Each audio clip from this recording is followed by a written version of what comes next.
Bien. Bueno, vamos a... Hola, buen día. Comenzamos entonces con esto. Estoy otra vez. Saben que hoy hay unos alumnos míos dan un curso de capacitación. Bueno, yo me escapé que lo den ellos. Así que bueno, ya después vuelvo ahí. Que yo lo ordené el curso, pero bueno, que lo den, si ya está todo armado. A ver, yo lo que estaba viendo ahora, que me faltan explicarle una serie de temas que son de teoría, pero antes de eso, yo le voy a pasar un final que está resuelto para que lo charlemos. Yo corregí algunas respuestas, no sé por qué yo tenía ese final corregido, parece que me lo envió, me resuelto, me lo envió para que yo lo revise, a ver si podía reclamar o no la nota, o algo así, de haber sido, hago tantas cosas que la verdad que no sé, pero yo lo tenía ahí, y este examen es de junio de este año, de impuesto a la ganancia 1, y tiene el tema que hemos visto, pero lo tiene desarrollado de una manera, las preguntas son un poquito diferentes, y hay una de ajuste por inflación que la verdad que medio tramposa, así que yo ahora les paso el final al grupo, ustedes lo abren y lo resuelven. En este caso las respuestas están casi todas corregidas, no alcancé porque ya se hicieron las 8:05, yo lo estaba corrigiendo todo. Entonces lo que falta es corregir, lo corregí juntos, pero era una preguntita. Así que ahí les paso este final al grupo, ¿sí? Primero un segundito.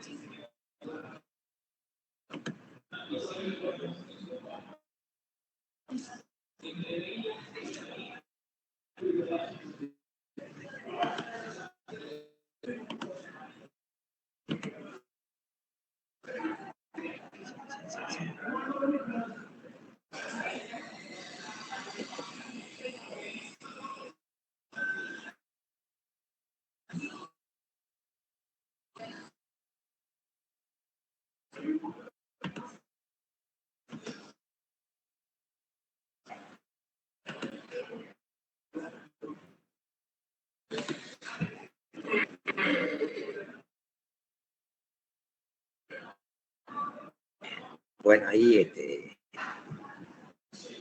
les llegó, puede ser, ahí les llegó un examen al grupo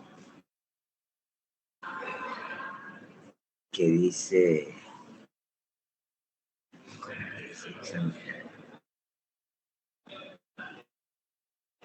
bien, ahora lo vemos. Miren, es relativamente nuevo porque es una de las últimas mesas, es de julio del 2022, ¿sí? Bien, entonces van a ver que las preguntas, resulta que parece que a Falco y a los profesores de impuestos les llegó la inflación, porque preguntas que antes eran dos, ahora son una sola, entonces se hace, y el tiempo sigue siendo 1 hora y media, entonces el examen se hace más largo, o sea que, por ejemplo, este que estamos por ver nosotros, nos dice ahí que tiene de ganancia, tiene 8 preguntas. Por eso es de cuando yo las resuelvo, hay preguntas que, si ustedes comparan con otros exámenes anteriores, que son como dobles. O sea que prácticamente no son 8, son 10. Pero bueno, es lo que hay. Por ejemplo, miremos la primera pregunta, dice, una persona humana adquiere un inmueble que destinaba a locación por 2.500.000. ¿Qué incidencia tiene esta operación sobre operación jurada anual y por qué valor? ¿Se acuerdan que ahí nosotros teníamos que poner, cuando dice que la persona humana vende un activo, y nos dice qué incidencia tiene la declaración jurada y por qué valor? Significaba que yo tenía que decir cómo esa ganancia o esa venta incidía en las 3 partes de la declaración jurada: determinación de la ganancia disponible, patrimonio al cierre y justificación patrimonial. ¿Cómo incide eso? Pero resulta que acá el profesor, fíjense en que nos hace, pone 2 opciones. O sea que es como que yo tengo que hacer 2 preguntas, no una sola como veníamos haciendo hasta ahora. Observen, vuelvo a leer, le dice, una persona humana enajena un inmueble, tiene destino de locación por 2.500.000. Perfecto. ¿Qué incidencia tiene esta operación y por qué valor en su declaración jurada? Dice, el valor de compra fue 1.000.000. ¿Se acuerdan que el que nosotros hicimos era 2 millones, lo compraba 800.000, ¿sí? Eso, dice, el valor de compra del inmueble fue 1.000.000, el valor residual es de 800.000 y su valuación fiscal es de 900.000. Responda considerando, y ahí nos matan, porque dice, si el bien fue adquirido antes del 1 del 1 del 18 y si el bien fue adquirido después del 1 del 1 del 18. Entonces yo tengo que armar dos respuestas. Una analizando el inmueble adquirido antes del 1 del 1 del 18 y la segunda respuesta ya analizando el inmueble adquirido después del 1 del 1 del 18. Entonces, ¿cómo queda esto? Dice, entonces primero ponemos como está ahí, ¿vieron? Ahí lo tiene usted con celestito, si quiere después le ponen otro color mejor. Yo lo recibí así con celestito y lo escribí ahí nomás, no tuve tiempo de cambiar si lo hubiese puesto negro o algo. Si el inmueble fue adquirido antes del 1 del 1 del 18, no importa el destino, dice, la operación va a estar no grabada. Está bien la respuesta. Las tres partes de la acción jurada son: determinación de la ganancia imponible, no tiene incidencia el resultado de la venta, no está grabada. ¿Se acuerdan que si la venta no está grabada, yo en la primera parte de la acción jurada no la pongo, no pongo nada de esa ganancia? Después dice, patrimonio activo, se da de alta el activo en 2.500.000 pesos y se da de baja el inmueble por un valor de 1.000.000. ¿Se acuerdan cómo decíamos nosotros? Se da de alta el activo recibido como contraprestación por el valor que yo lo recibí, 2.500.000, que no poníamos porque no sabemos qué nos dieron, entonces ponemos así. ¿Y qué se da de baja? El activo, que sería el inmueble, siempre va a salir del patrimonio por el valor que entró. Recuerden con eso la declaración pública, entonces sale por 1.000.000. Justificación patrimonial. Se imputa el resultado de la venta en columna 2 como un concepto que justifique incremento patrimonial. Hacemos 2.500.000 menos 1.000.000, 1.500.000. Eso es lo que yo declaro. 1.500.000 de la ganancia. Y eso era lo que habíamos visto nosotros como respuesta a una pregunta. Resulta que ahora es la mitad de la pregunta. ¿Cuál es la otra mitad? ¿Qué pasa si el inmueble fue adquirido después del 1 del 1 del 18? Ahí recuerden que tenemos que ver cuál es el destino del inmueble. En este caso, este inmueble se destinaba a locación, por lo tanto va a estar grabado. Entonces acá nos dice, si el inmueble fue adquirido después del 1 del 1 del 18, y como es inmueble en alquiler, no casa habitación, la operación va a estar grabada por impuesto celular. Bien, determinación de la ganancia neta imponible.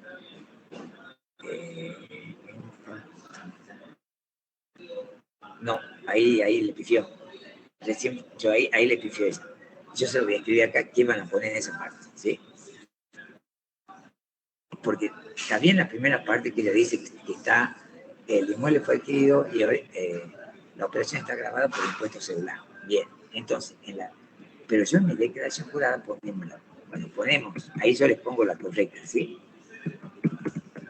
En la determinación de la ganancia neta imponible, ahí se equivocó. Imponible, decimos que no se imputa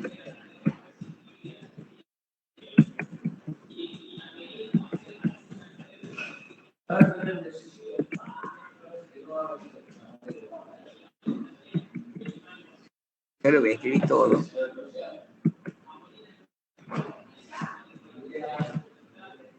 Y les pongo entre paréntesis porque se dice, pero ¿cómo no voy a poner nada si eso está grabado? Pero está grabado por ganancia celular. Entonces ahí le escribo bien la respuesta, ¿sí?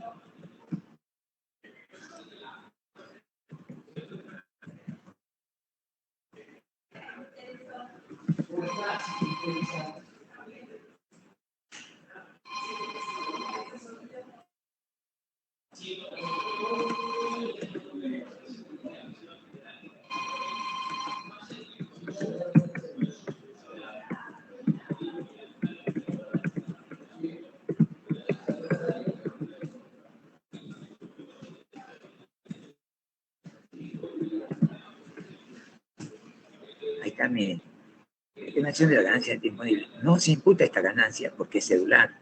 Y ahí yo le pongo entre paréntesis una aclaración para ustedes que dice, en esta sección de la declaración jurada se imputan las ganancias alcanzadas por impuesto global nada más. O sea que esa ganancia no iría ahí.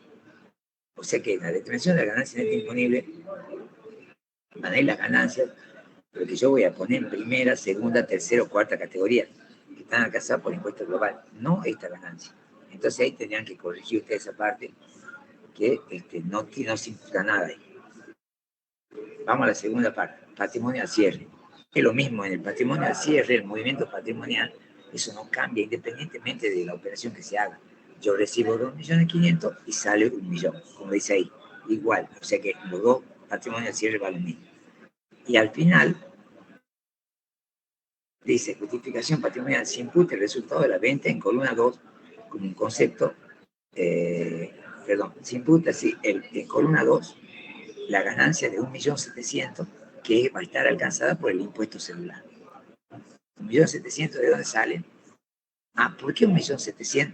Porque, y ahí ustedes pueden agregar esto que está entre paréntesis, les pongo ahí yo, el resultado de la venta, en este caso, cuando la operación está grabada, recuerden que yo les dije a ustedes ayer, el resultado de la venta siempre es el precio de venta menos costo computable. Precio de venta menos costo computable. ¿A cuánto lo vendimos? Lo vendimos a 2.500.000. Pero ahí el costo computable, ahí es el valor residual. ¿Entienden? El valor residual que en este caso nos decía el enunciado que era 800.000. Entonces eso nos da 1.700.000. Entonces, chicos, que cuando yo vendo algo que no está grabado, como sería el primer caso, nosotros le restamos el valor por el que entró al activo para determinar la ganancia. Por eso hicimos hace un rato, en la anterior, 2.500.000 menos 1.000.000. Pero cuando el enunciado nos dice a nosotros que tenemos que imputar la ganancia grabada, ya ahí tenemos que trabajar con el valor residual. ¿Está bien? ¿Se entiende esta? Estamos haciendo entonces, no me acuerdo quién entró ese, el Majo, creo. Ahí estamos, yo les envié un final resuelto al grupo y eso es lo que estamos resolviendo. Hicimos la primera pregunta, ¿sí? Hola, si te enganchas. Entonces ahora, bien. Entonces, en la primera pregunta tenemos que corregir un poquito lo que está ahí arriba. Bueno, ¿se entendió esa? O sea que, como les digo, lo único que nos duplicaron, parece que tiene inflación el final de impuestos porque nos duplicaron, en vez de hacernos eso que eran dos preguntas, ahora la hicieron en una sola. Por ejemplo, entonces, profesor dice, ¿qué estudio yo para el final? Esta. Las otras las otras no es que nos sirvan porque con la otra la aprendimos, pero si nos llegaran a preguntar sobre determinación de la ganancia imponible, la venta de un inmueble, seguro que es esta. Siempre cuando ustedes vean preguntas, ahora cuando estén estudiando ya para ir a rendir y vean preguntas parecidas, siempre quédense con la que tiene más contenido, porque es la actualizada. Bien, vamos a la segunda. Dice, señale en los siguientes casos si resulta deducible en la liquidación de impuestos a las ganancias la deducción especial establecida por el inciso C del artículo 30 de la ley. En los casos que corresponda, indique bajo qué condiciones y qué deducción sería procedente en términos de ganancia neta imponible. Recuerden que el artículo 30, inciso C, como dice ahí, es lo que nosotros sabemos como, es la que más preguntan, que yo le había dicho cuando se le explica esto. Estamos hablando de la deducción especial. Aquella deducción a la que podían acceder solamente los que obtenían ganancias de tercera y de cuarta categoría, pero con ciertas condiciones. Y ahí pone los mismos. Algunos son repetidos con otros enunciados que ya hicimos, pero acá aparecen otros. Y antes eran siempre, pues le ponían 4 o 5, no sé si se acuerdan, y ahora acá nos ponen más. Por eso les digo, está inflado este final. Dice, socio capitalista en una sociedad de capital e industria. Socio capitalista en una sociedad de capital e industria no deducible, solo es deducible para quienes trabajan física o intelectualmente, no por colocación de capital. Ahí está aclarado. Porque yo ponga no deducible, ya está. Recuerden que la condición para poder deducir la deducción especial cuando yo soy socio de una sociedad es que yo trabaje en la sociedad. Por eso, bueno, ahí ella puso física o intelectualmente, está bien, pero con que pongamos no deducible, es suficiente. socio gerente de SRL. Ahí dijimos que es deducible. Si trabaja en la SRL, bueno, eso no hace falta deducible, trabaja en la SRL, porque si no es nuestro gerente, está al día con el pago de los aportes autónomos o con plan de pago, ¿se acuerdan? Y hace los aportes en la categoría que corresponde. Esos eran los 3 requisitos cuando yo tenía ingresos provenientes de ser socio de una sociedad. Trabajar en la sociedad, tener los aportes, realizar los aportes autónomos al día, o estar con plan de pago y aportar a la categoría que corresponde. Bien. Después dice, y si es deducible, puede reducirse, dice, el mínimo, hasta el mínimo no imponible, incrementado una vez. Entonces ahí, ese él, tenían que pasarlo por hasta, porque hasta el límite, no es que siempre puedo deducir eso. No hace falta, no nos preguntan acá cuál es, en qué caso deduciría menos, en aquellos casos en que mis ingresos no superen esos 2 veces el mínimo no imponible. A ver, entonces, tenemos que decir que ustedes iban a reemplazar la palabrita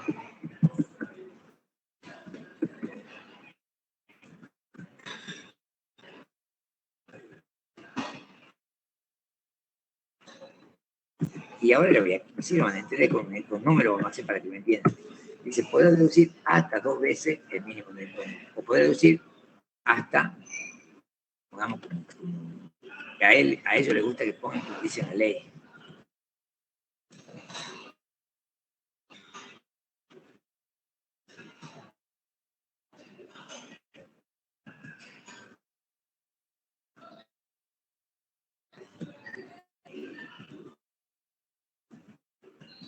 Está. Podrá deducir hasta el mínimo no imponible incrementado en una vez. ¿Por qué dice hasta y no en? Porque pues, supongamos que el mínimo no imponible sea, como hace el número redondo, 180. O sea que nosotros ahí estaríamos poniendo que podría deducir hasta, si es 180 nuestro ejemplo, hasta 360, ¿cierto? Un ejemplo. No importa el número, no hay que saberlo, pero es para que ustedes se ubiquen. ¿Por qué dice hasta? Porque el límite es los ingresos anuales que tiene esa persona. Si sus ingresos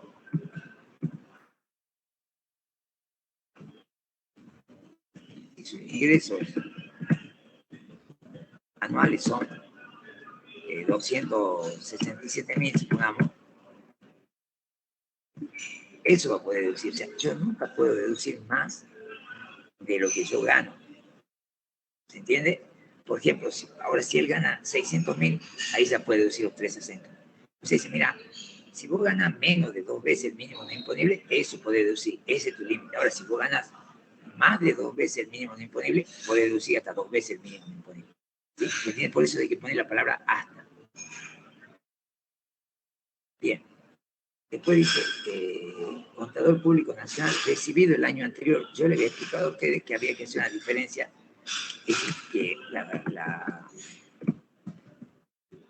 ley incluyó esta frase, por ejemplo, esta le corre a ustedes, nuevos emprendedores.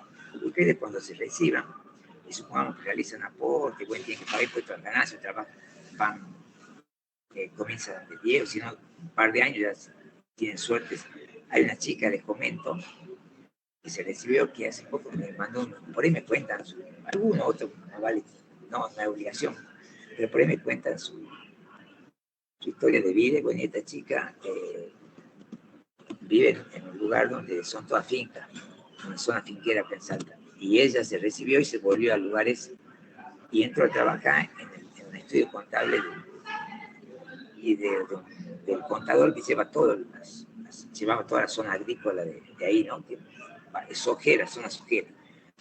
Y saben que el contador, después de un año que ya estaba ahí, se murió, porque el señor ya era grande, se murió. Y bueno, la familia le dio a ella el estudio, o sea que ella es dueña de, digamos que es la dueña de semejante estudio contable, pero lo heredó sin querer, pero así uno no sabe la vuelta que tiene la vida, bueno, así que hay que meterle nomás. Entonces,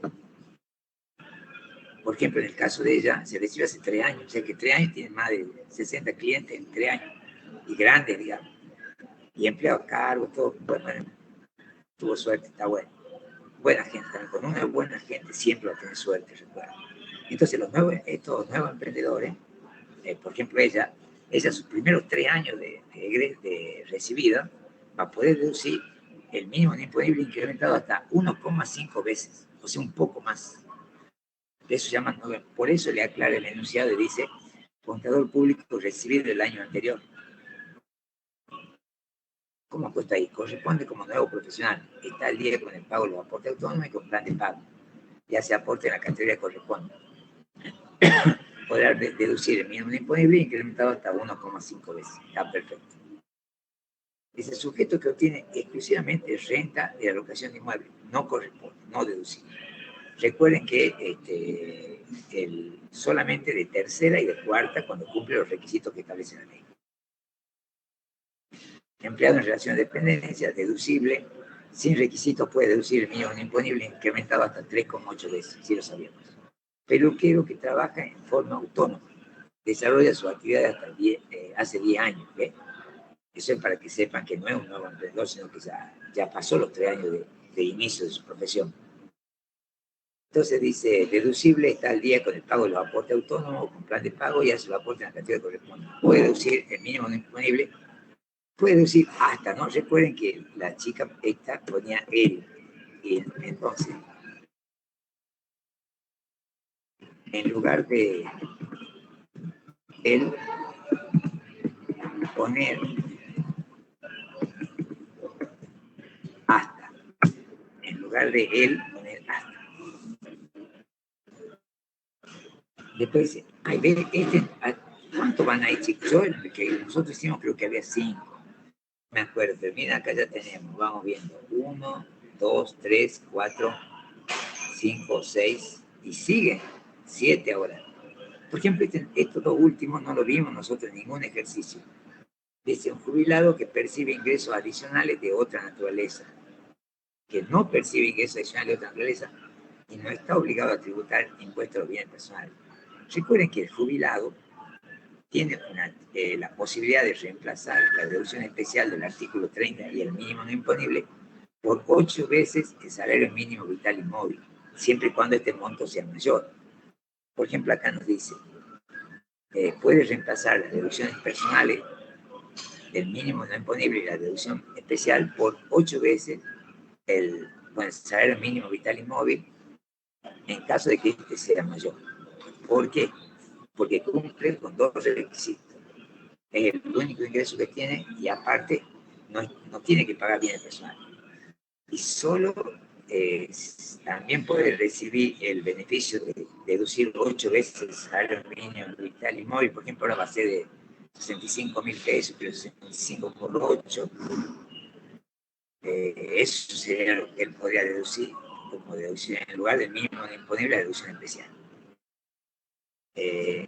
Pero también puede ser que tiene que tener personalmente si paga por tu casa de habitación, que cuando supera los 30 millones.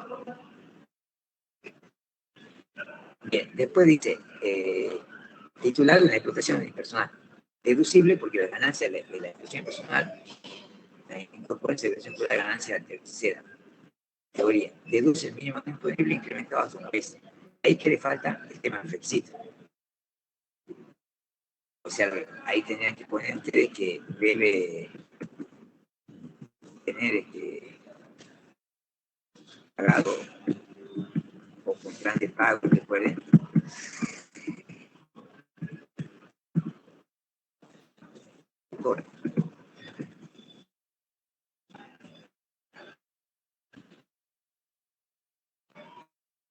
Puede aportar. O sea que también le ponen los mismos requisitos al que tiene todo lo que tiene ganancia tercera. Si quieren acceder a esta deducción, tienen que cumplir con esos requisitos que acabo de poner ahí. Bueno, entonces este tenía 8, por eso le digo que en todo vamos aumentando un poquito, pero hasta ahí vamos bien, ¿se entiende eso? ¿Sí?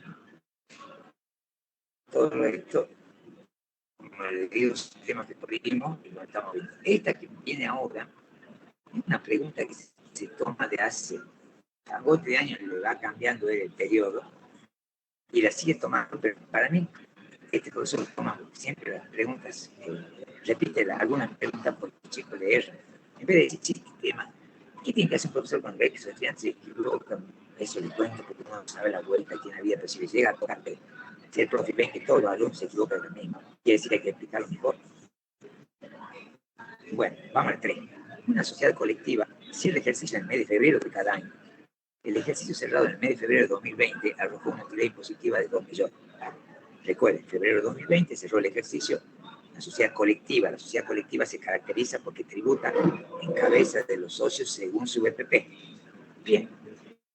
Entonces dice, dice, estas utilidades fueron distribuidas a los socios en el mes de mayo de 2022. Se cerró febrero de 2020 y un año después, un año y 2 meses después, recién se le distribuye a las muchachadas la ganancia.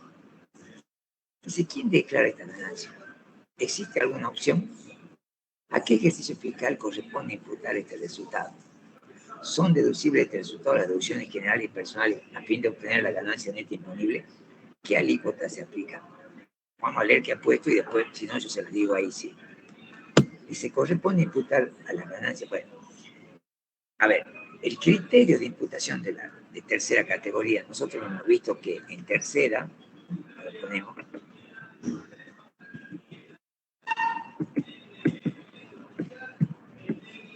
habíamos visto los distintos criterios, ¿se acuerdan que decíamos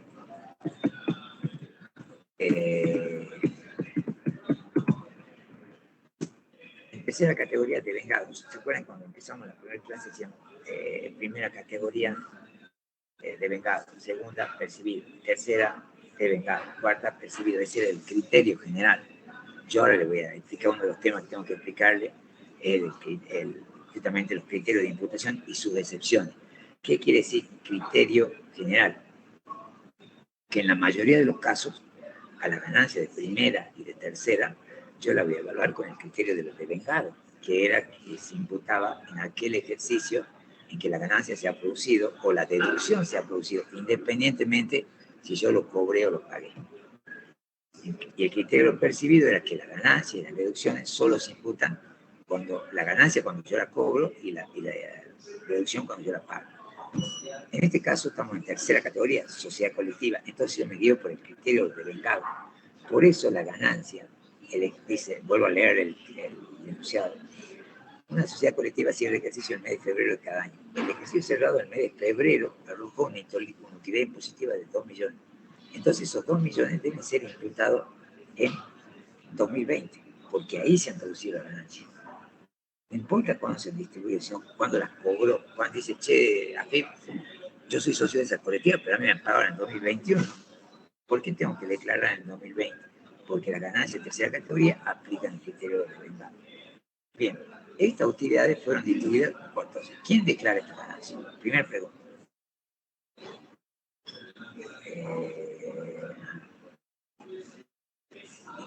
Entonces, yo lo voy a contestar en el orden que está ahí.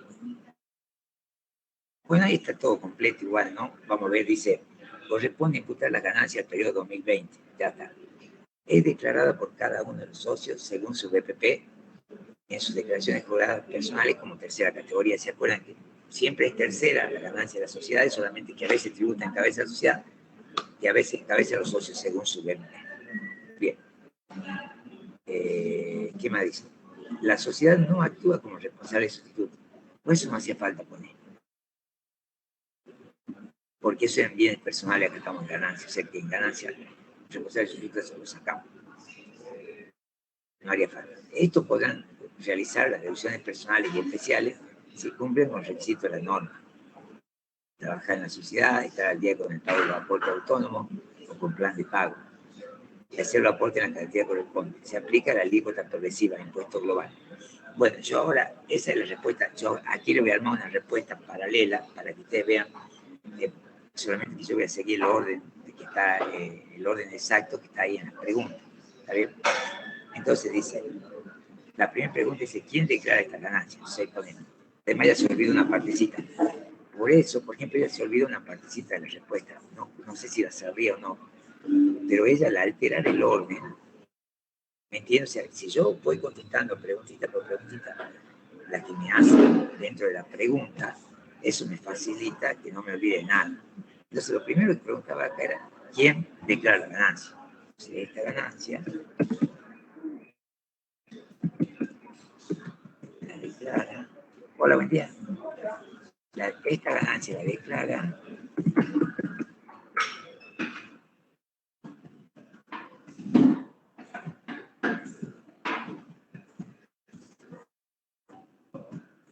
entonces, chicos, esta es la primera pregunta. Esta ganancia la declara cada socio según su BBP. Esa es la primera.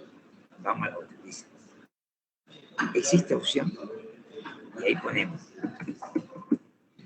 Esta es una pregunta, esto es algo nuevo que salió, que vieron que las sociedades de capital, la sociedad responsable limitada, la sociedad anónima principalmente, tributan en cabeza propia. Resulta que ahora salió una disposición que las sociedades podían tributar, estas sociedades pueden tributar también en cabeza propia. Esperen que voy a enchufar a la otra computadora un ratito. Ahí está. Bien. Entonces, ahí ponemos que existe opción.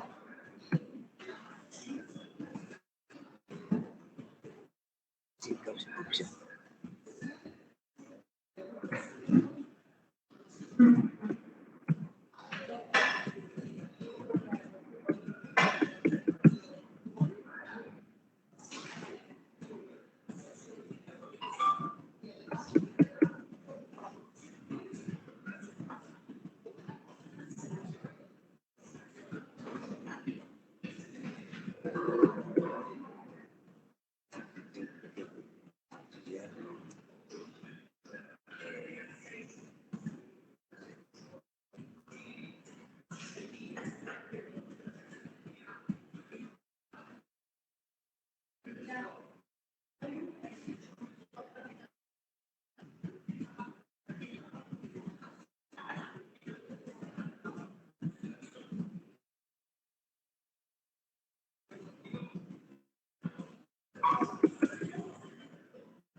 Existe opción.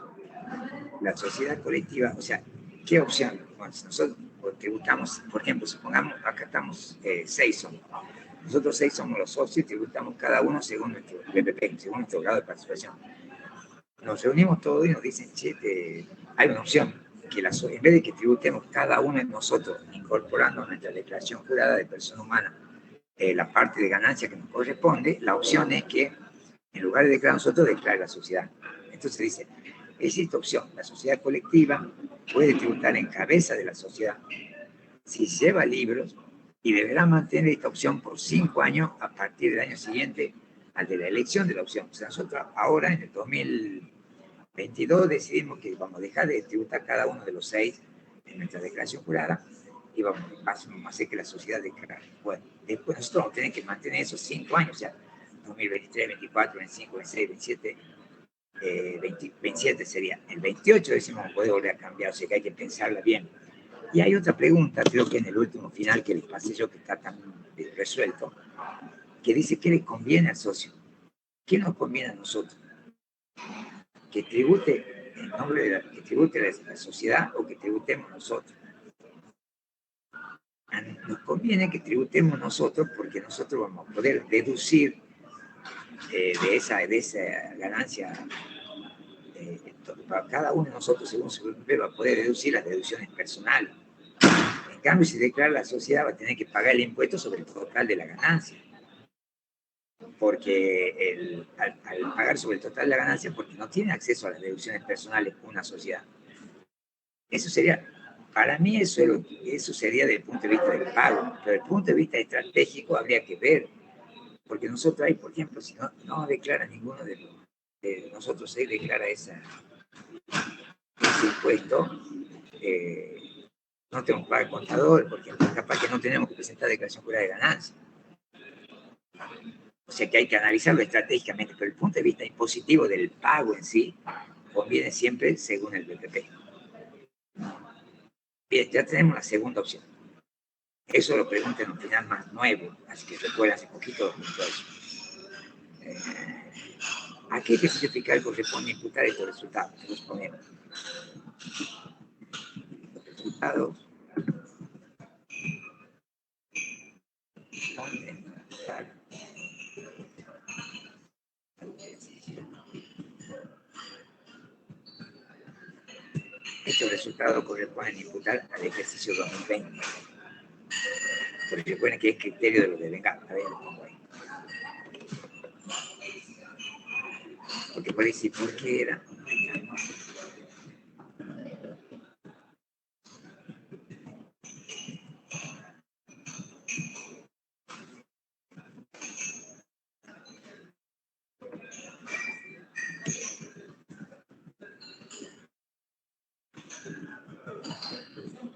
Acá chico dice, estos resultados corresponden imputar al ejercicio 2020 y se aplica el criterio de los devengados. Bien, ¿qué más? Son deducibles en las deducciones generales y personales fin de obtener la ganancia neta imponible. Entonces decimos de que las deducciones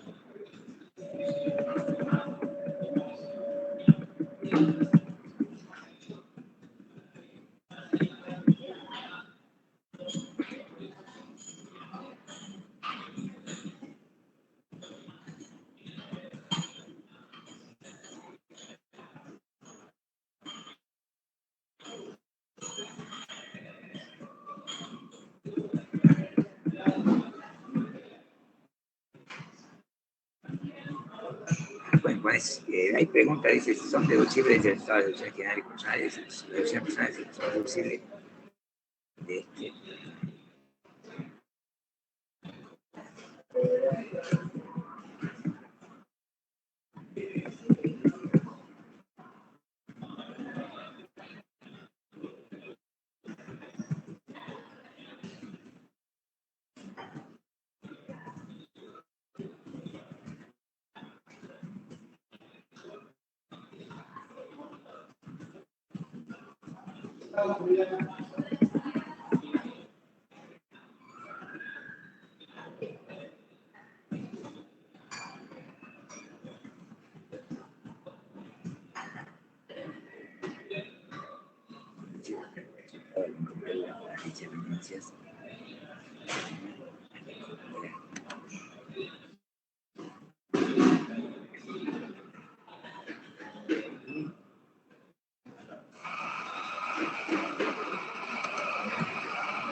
Ahí está.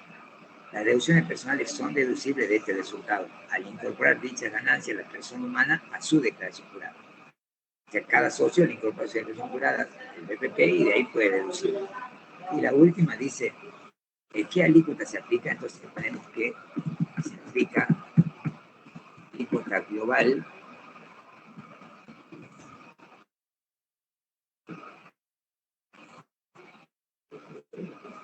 como es más limpio.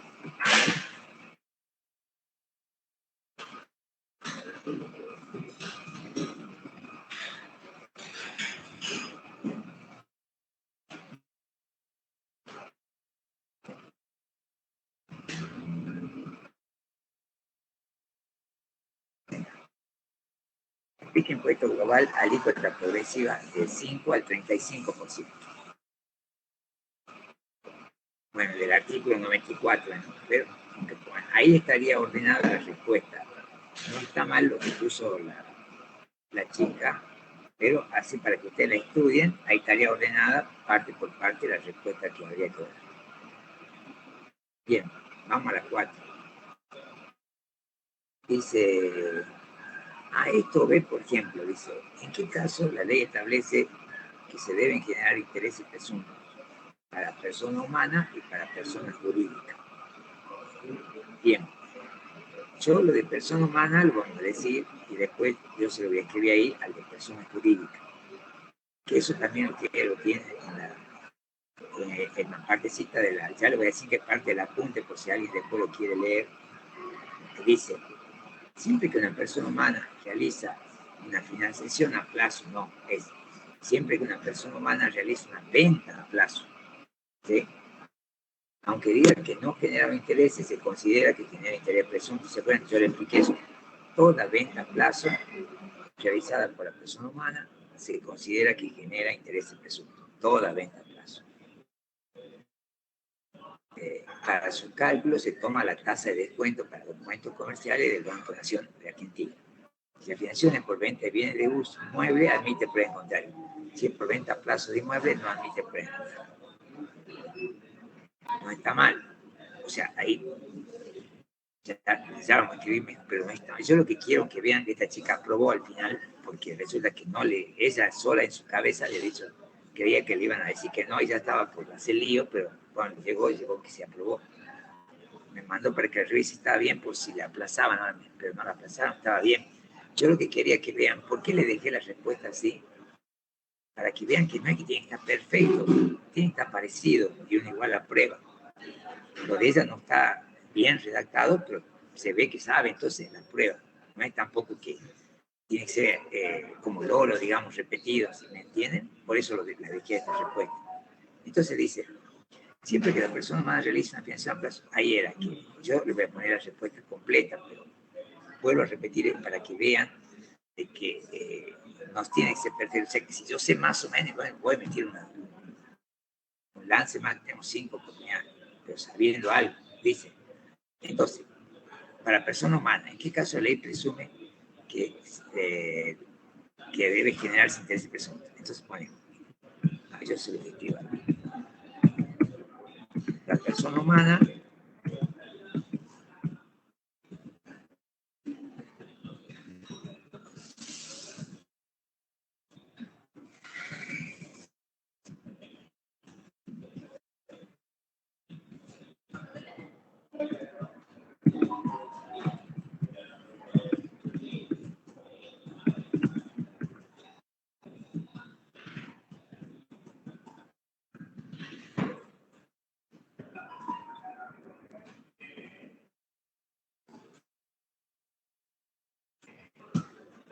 la persona humana se presume que existe interés presunto cuando se realiza una venta a plazo.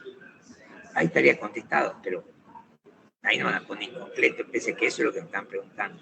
Ahí tenemos que decir de que cómo se calcula el interés.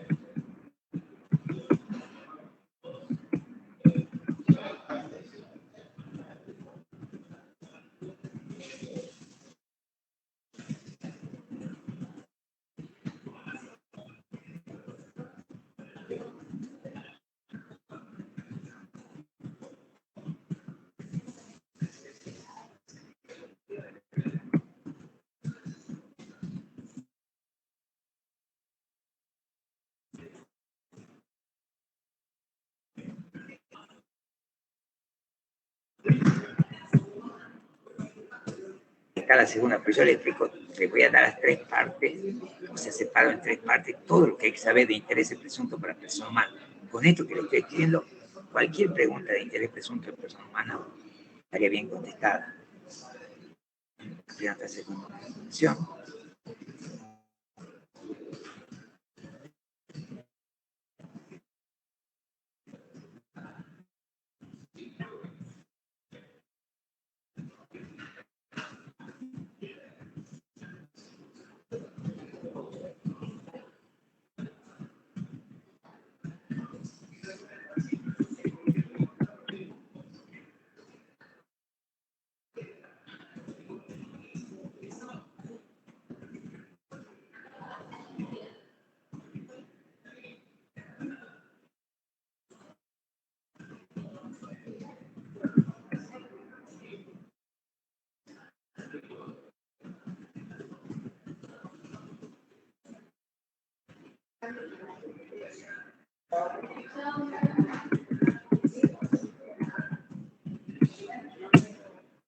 Existen presunciones que admiten pruebas en contrario, por ejemplo, préstamos interfamiliares o venta de bienes muebles. No admite prueba en contrario la venta de inmuebles. O sea, cuando se vende un inmueble a plazo, sí o sí hay impuestos, intereses presuntos. Bueno, eso sería para personas humanas. Ahora, para personas jurídicas, dice, ¿qué puso ese? En el caso de la persona jurídica está relacionado con los dividendos fictos. aquellas operaciones que hacen presumir que se ha realizado una distribución de utilidades encubiertas para no pagar impuestos. Hasta ahí está perfecto. Ejemplo, la sociedad presta dinero al socio sin cobrar el interés o le otorga la disponibilidad de bien. Bueno, no está mal. Ahí, por ejemplo, ella ahí demuestra que tiene idea, porque la disposición de fondos o bienes a favor del tercero se produce cuando la... A ver, yo se la escribo y de ahí vemos. Esta parte no la vimos nosotros, ahora la estamos viendo. Era uno de los casos que el IVA Dayo se lo doy con esta respuesta. Para la persona jurídica.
A ver, ahí está completita, dice, para personas jurídicas existen intereses presuntos cuando se realiza una disposición de bienes o fondos a favor de terceros. O sea, yo pongo algo a disposición de terceros, fíjense, es decir, que la sociedad realiza una actividad relacionada con bienes o fondos que no se encuentra dentro de su objeto social.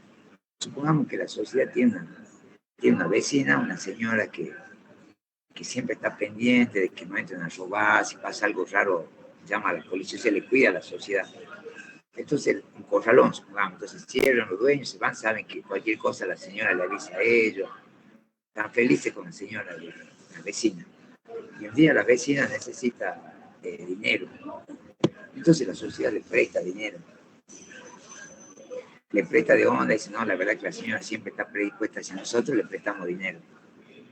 Y dice, entonces la FIA dice, che, pero entonces ese seguro que se han prestado dinero, usted te cobra interés.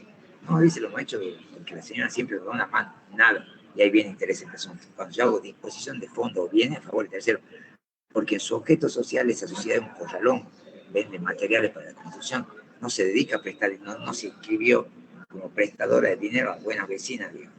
No sé si me entienden. Entonces ahí le van a cobrar intereses presuntos, aunque ellos digan que no le han prestado dinero sin que haya interés de por medio, porque no se dedica a eso.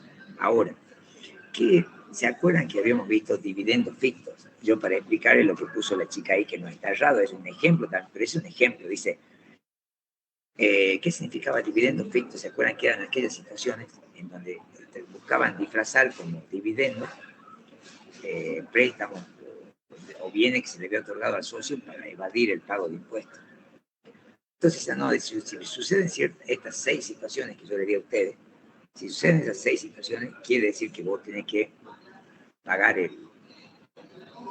se va a considerar el dividendo ficto y va a ser sujeto a la retención del 7%.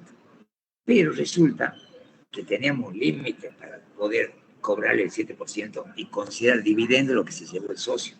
El límite era las utilidades no distribuidas, ya lo voy a hacer con número esto, las utilidades no distribuidas del ejercicio cerrado. El ejercicio inmediato anterior cerrado. Y si dice, che, pero si supera eso lo que le correspondía al socio según esa participación, eso se considera disposición de bienes o fondo a favor de terceros que genera interés en presunto. Eso es lo que puso. A ver, vamos a darle ejemplo. Supongamos que la utilidad Ven acá por los chicos que no están ahora, puede ser. Ven, ejemplo, entonces. La utilidad es, vamos a poner, 300.000 pesos. Esa es la utilidad de la sociedad.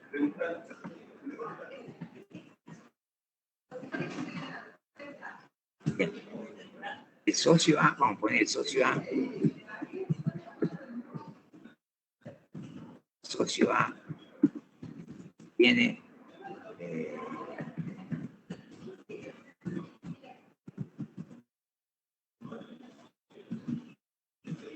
recuerden que acá la utilidad de la sociedad no distribuida.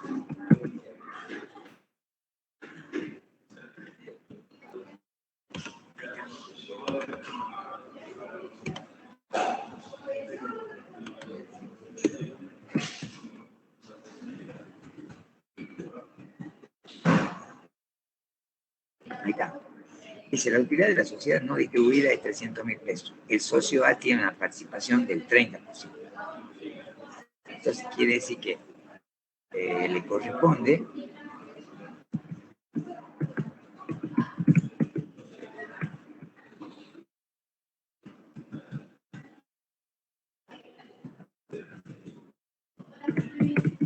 entonces me ocurrió a partir de ayer que me dijeron con números se entiende mejor, tienen razón, dice.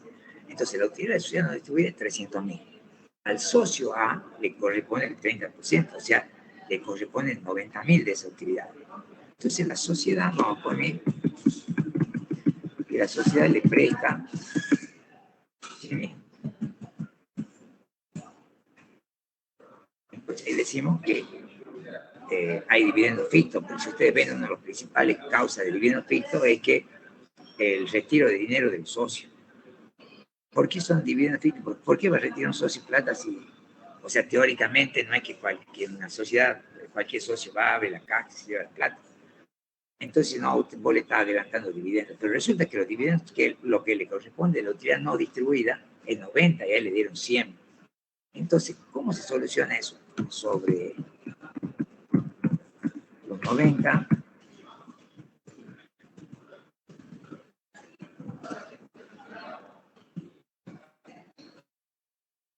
sobre los 90 se retiene el 7%, y los 10, que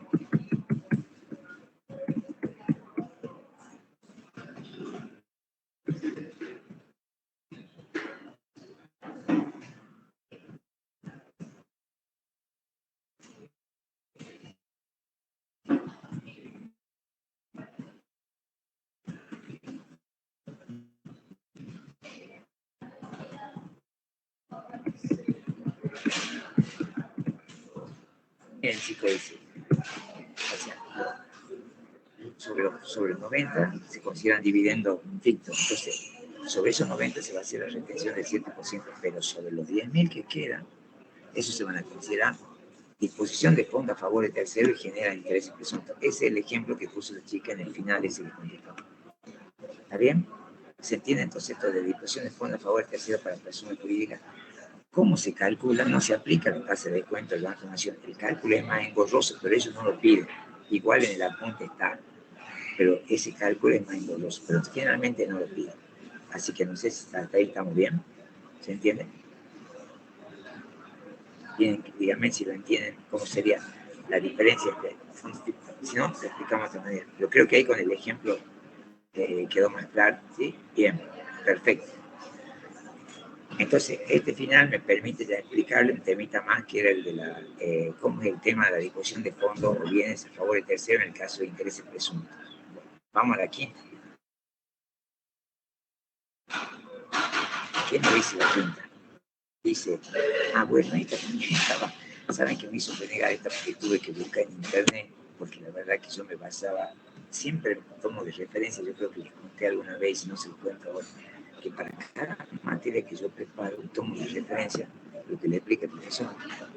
Y trato de no salirme de ahí para que ustedes, esto es como que ustedes están vendiendo algo, que están vendiendo el conocimiento al profe de ustedes, entonces yo trato de siempre de no salirme de lo que le enseño, de no tratar de ponerme. Cuando el profe de mucho más ya está veterano, yo empiezo a cambiar las cosas y las adapto a lo que a mí me parece, pero cuando yo soy el profesor de la materia, si yo soy el profesor que preparo o alumnos de otro profe, tengo que decir lo que el otro profe quiere. Entonces no me salgo, no investigo más de lo que él se mueve, pero resulta que acá el Falquito toma cosas que no explica. Se pega mucho, o sea, veamos, entonces dice, diga, vamos a la 5. Esto tiene que ver con ajuste por inflación, que yo lo vuelvo a repetir. Hay que leer bien ajuste por inflación, no puede quedar como un tema medio rengo, porque seguro que algo hay en ajuste por inflación. Dice, diga si las siguientes operaciones generan ajuste por inflación.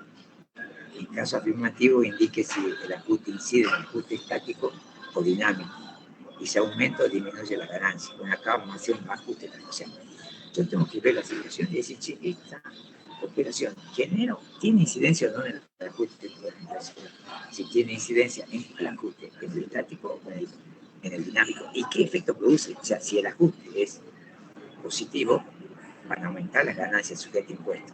Si el ajuste es negativo, van a bajar las ganancias sujetas a impuestos, porque se acuerdan que era la exposición a la inflación me podía generar una ganancia o me podía generar una pérdida.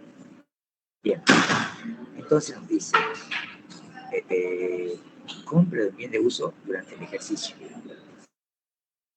Ahí dice, si genera ajuste, o sea, si genera un ajuste dinámico. O sea, ahí la respuesta bien redactada no está mal, ¿no? Igual se la aceptan, pero ahí sería que la genera ajuste por inflación.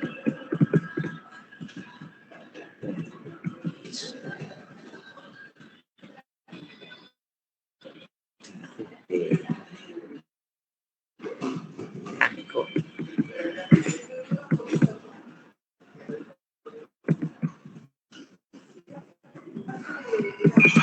Ahora lo analizamos.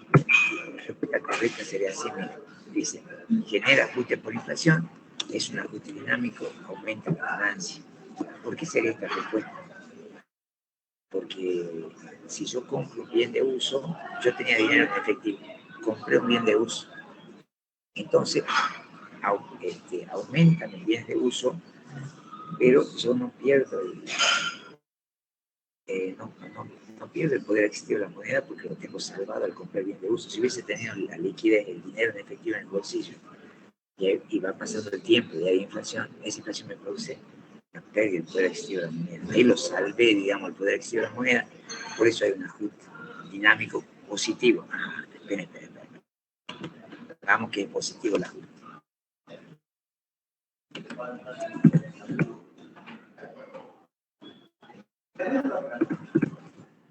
Ahí está. El ajuste por inflación es un ajuste dinámico positivo, aumenta la ganancia. Bien, vamos al B. El B nos dice venta de bien de uso que estaba al inicio del ejercicio, durante el ejercicio. Debe ser no, pérdida que digamos es un ajuste bien. Entonces, el segundo tenía que, recuerden, la segunda es que cuando yo vendo bien de uso, que lo tenía al inicio del ejercicio, si yo tengo un bien de uso al inicio del ejercicio y lo sigo teniendo al final, es un activo no computable. Lo tengo que restar del total de activos para sacar el activo computable. Ahora, si yo tengo un activo, un bien de uso al inicio del ejercicio y lo vendí durante el ejercicio, no lo saco. Entonces, cuando acá nos pregunta si la siguiente genera el ajuste por inflación, indique si incide, bueno, entonces, ahí tenemos que decir que, pero acá no genera ajuste, este es medio, no debe ser restado el total activo porque un activo computable es ajuste por inflación estática. Está bien, entonces, ahí podemos poner, sí genera para mí, pero está tan, ahí no, o sea, pueden poner, supongamos,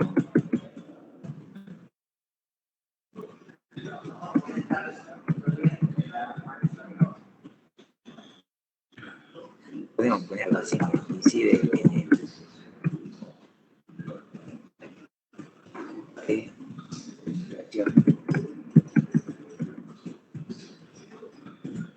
incide el ajuste por inflación estática.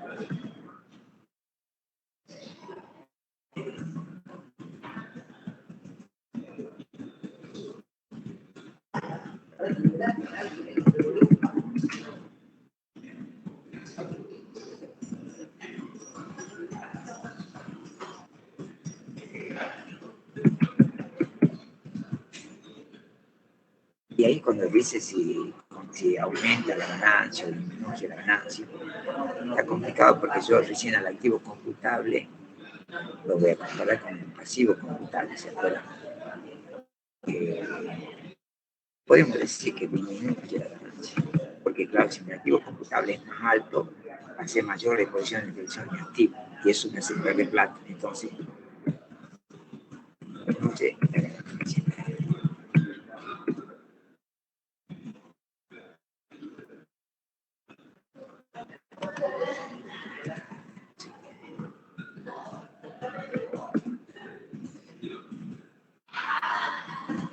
Ahí está.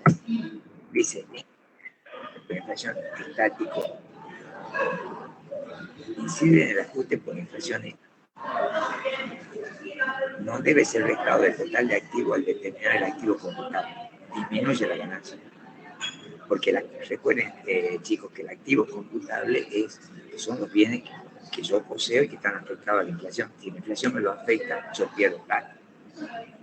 Por eso se pone que disminuye la ganancia. ¿Está bien? Como ven, este es medio complicadito el formato. Vamos al C.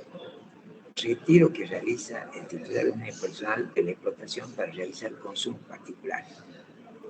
Si yo retiro plata y me la gasto afuera, eso también, o sea, la sociedad cuando se libera, a ver si para que tengan una ayuda de memoria, digamos, si la sociedad se libera de dinero, el ajuste dinámico es positivo.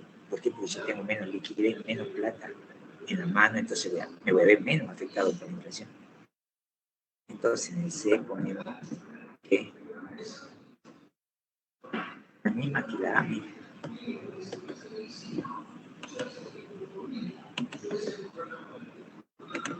Dice, genera ajuste por inflación, es un ajuste dinámico positivo, aumenta la ganancia. ¿Está bien? Vamos al D. Saldo pendiente, que me hizo renegar, dice saldo pendiente de integración de los accionistas que integraban el activo de la sociedad al inicio del ejercicio. Claro, y entonces me puse a buscar en el módulo. Ahora, porque me tuve que ir a las 7 de la mañana a abrir el colegio para que los chicos hagan ese curso, y me vine acá a la confitería, y ahora a la mañana estaba busqué en el módulo, ese de saldo pendiente, no estaba en el módulo, no estaba en las explicaciones que dio este profe, y saben que si es, entonces entré a internet, y en internet me sale un listado de, como ya lo saqué, me sale un listado, él dio 10 activos no computables, y resulta que son 14. ¿Sí? Pero él dio 10, yo si le pregunto a ustedes, tengo que preguntarle de esos 10. No, él le preguntó, en realidad esto es un activo no computable. Los saldos pendientes de integración. No sé si se acuerdan ustedes, seguramente vieron en contabilidad, que en la sociedad tenemos los saldos pendientes de integración sería cuando se acuerda entre la sociedad, entre los socios, para nosotros 6, acordamos que cada uno pone 100.000 pesos en la sociedad y hacemos un acta, todo y dejamos establecido que ese aporte se realiza hasta febrero del 2023. Entonces serían saldos pendientes de integración. Y eso es del activo, porque nosotros ya estamos debiendo a la sociedad, hemos asumido una deuda. Pero ese activo, como la sociedad no lo tiene, no está afectado por la inflación. Entonces los saldos pendientes de integración, un activo no computable, no generan ajuste por inflación. Esa respuesta está correcta.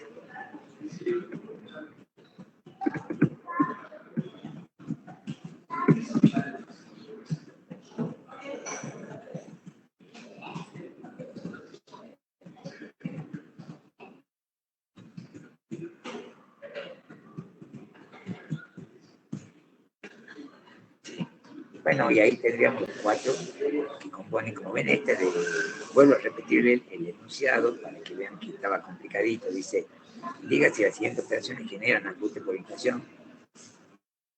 En caso afirmativo, indique si el ajuste incide en el ajuste estático o dinámico. Bueno, ahí pusimos, o sea que hay 2 de dinámico, 1 de estático y 1 que no incide. Bueno, veamos la número 6, que dice, indique cuál es el tratamiento fiscal de las siguientes operaciones financieras en una persona humana. Cuando dice tratamiento fiscal, bueno, está bien, se interpretó que si está grabado o no está grabado, pero también ahí se puede poner si, si esa, si eso, qué tipo de ganancia es, si es global, si es cedular, qué tipo de alícuota. Y si no pongo grabado, si no, tampoco me complico mucho, trato de cumplir con lo que me dicen, ¿no? ¿Sí? Entonces veamos cómo sería acá. Dice, interés de un plazo fijo en el exterior en dólares. Recuerda, si yo tengo intereses de plazo fijo, bien, todo lo que es ganancia cedular, ganancia exenta, todo es para cuando yo lo hago acá dentro de la Argentina. Si yo lo hago afuera del país, todo va a estar grabado. Entonces eso es grabado, está bien. Incluso si ustedes lo quieren hacer más completo, eso es grabado, ganancias de segunda categoría. Eso es grabado, ganancia de segunda categoría, impuesto global. ¿Sí? Ese está bien, no lo vamos a tocar. Tener un plazo fijo en un banco del país en dólares, está bien, grabado, del 5 al 35%. O sea, el interés del plazo fijo en dólares está grabado en Argentina y es un impuesto global. Antes era cédula global, está bien ahí. O sea, lo mismo que puso abajo tenía que haber puesto arriba, alícuota del 5 al 35%. ¿Sí? Vamos al tercero. Interés del plazo fijo en un banco del país en pesos con cláusula de ajuste UVA. Eso está exento. Por la duda, cuando dice cláusula de ajuste,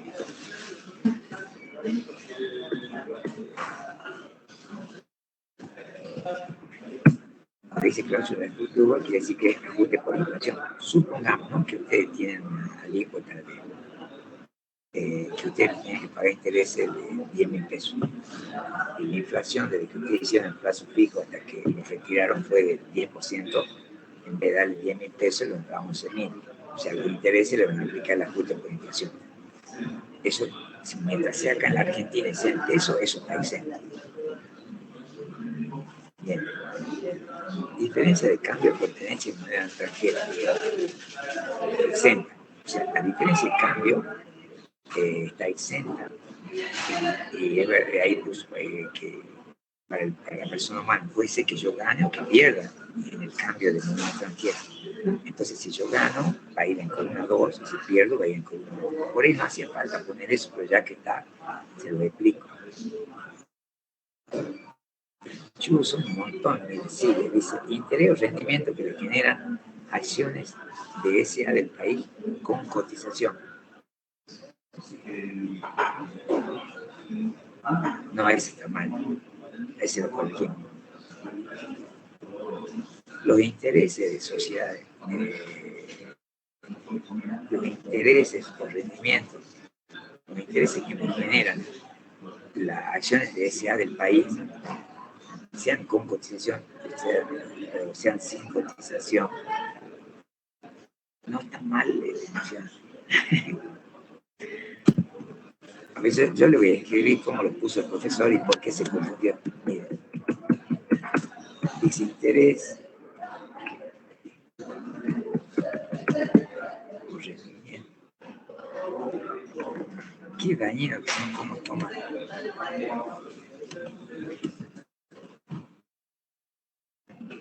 Por algo apareció este examen, yo no me acordaba que tenía. Capaz que hay algo de eso.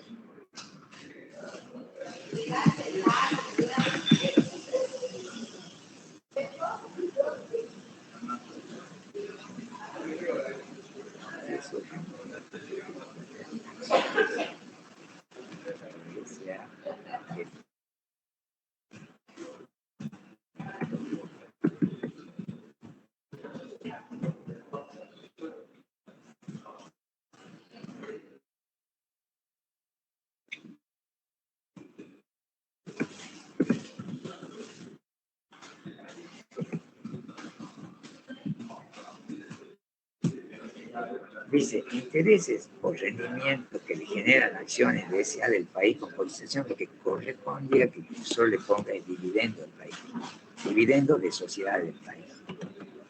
Esa es la forma correcta.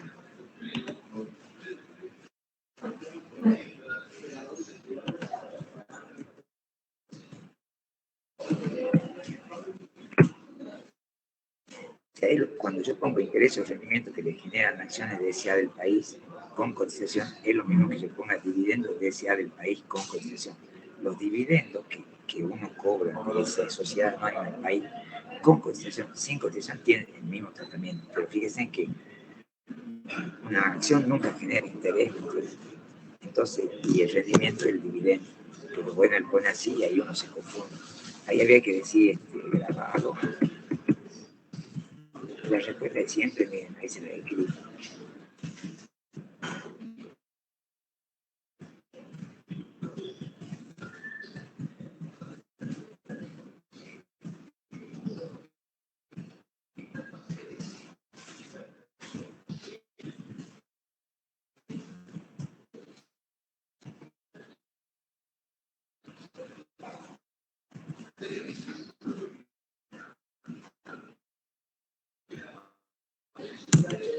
Ahí está grabado, representa pago en efectivo el 7%. Claro, pero me pone interés o rendimiento y sí, yo tiendo a comprender, porque no es lo mismo. Después dice, interés o rendimiento que genera acciones de SA del exterior. Recuerden, celulares del país, del exterior son ganancias comunes. O sea, en este caso, ese dividendo que se va a cobrar del exterior va a estar grabado. Y si ahí quieren poner eso, yo quisiera poner como venimos poniendo, tenemos que poner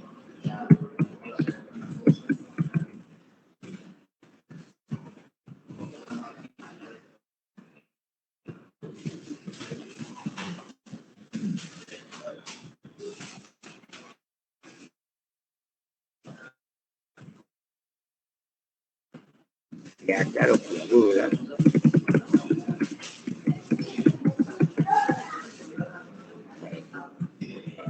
Miren, dice, los dividendos del exterior, esas son ganancias de segunda categoría. En cambio, dividendo del país es que yo le aplico la retención de pago único definitivo del 7%, ¿sí? Para que ustedes vean la diferencia.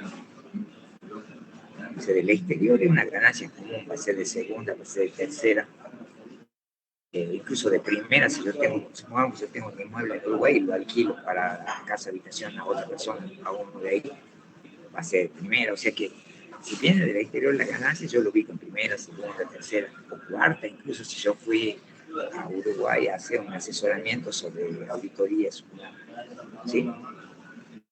Bien.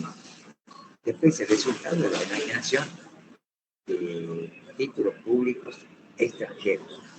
Ese está grabado, está bien, como dice ahí. Por ejemplo, ahí esa ganancia de que sería también ganancias de la venta de títulos públicos, ganancia de segunda categoría. Pero ahí ponen grabado y bueno, si los títulos públicos son del país, es lo mismo que interés del plazo fijo del país, todo eso está exento. Pero ven, fíjense, en este ejercicio hay 1, 2, 3, 4, 5, 6, 8. Antes teníamos 5, 6. En todo le aumentó 1, 2. ¿Cómo no? Acá la verdad que no sé cómo, pero por ahí se equivocan en uno y ya le restan. Pero estaba larga. ¿Sí? Se entiende que entonces, recuerden, dicen intereses en los rendimientos de acciones, están haciendo referencia a dividendos.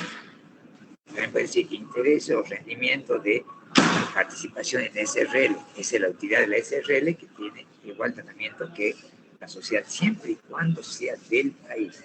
Si es del extranjero, ya nos olvidamos de celular y la analizamos desde el punto de vista del impuesto global, si es de primera, de segunda, de tercera o de cuarta. Bien, vamos a la séptima. ¿Qué tratamiento tiene? Esta no la hizo. ¿Qué tratamiento tiene el impuesto a la ganancia? La venta de las cuotas sociales en la SRL efectuada por una persona humana. Sería el mismo tratamiento si lo que hubiera enajenado fueran acciones de una SA. ¿Cómo incidiría en esta operación en la justificación patrimonial de la persona humana? O sea que me habla, por un lado, que yo vendo cuota parte de la sociedad. O sea, Una SRL tiene su capital dividido en cuotas partes. Una SA tiene su capital dividido en acciones. Entonces, por un lado nos pide la SA y por otro lado nos pide la SRL. Entonces, vamos a analizar por partes. La SRL, no importa, las cuotas partes de la SRL pueden venderse por oferta pública, pueden venderse sin oferta pública. Por oferta pública es cuando, supongamos que, a ver, nosotros somos la sociedad, ¿sí?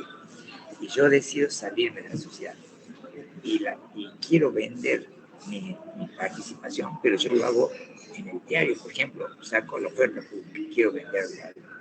Ahora, sin oferta pública sería que ustedes, que es lo que sucede normalmente, algunos de ustedes en forma conjunta me compran mis acciones para que no entre, mi parte, digo, en la sociedad de SRL, para que no entre otro socio. Eso sería sin oferta pública. Antes estaba diferenciado, ahora no. Ahora se venda con oferta pública o se venda sin oferta pública, la venta de la ganancia por la venta de cuotas sociales SRL está grabada. Entonces, ponemos, ¿sí?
Pero que acá también nos pregunta cómo incidir en la justificación patrimonial. Ahí también la ganancia de las cuotas parte de la SRL están grabadas.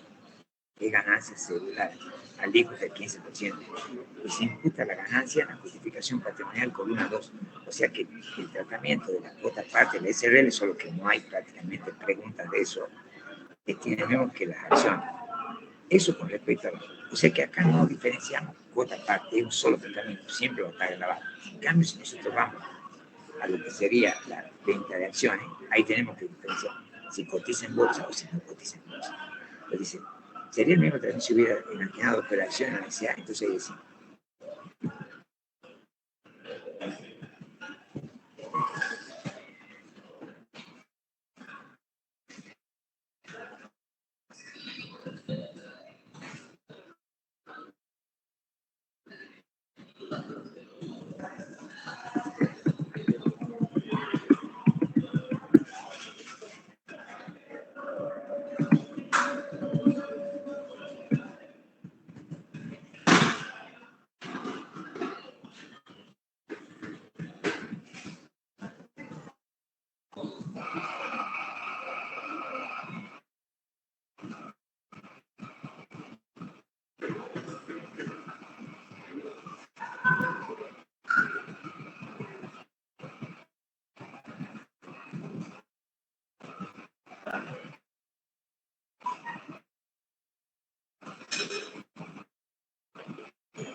miren, ahí está la primera situación. Si cotiza en bolsa, la venta de las acciones está no grabada. La ganancia se imputa en la justificación patrimonial, columna 2. Y ahora vamos a la segunda.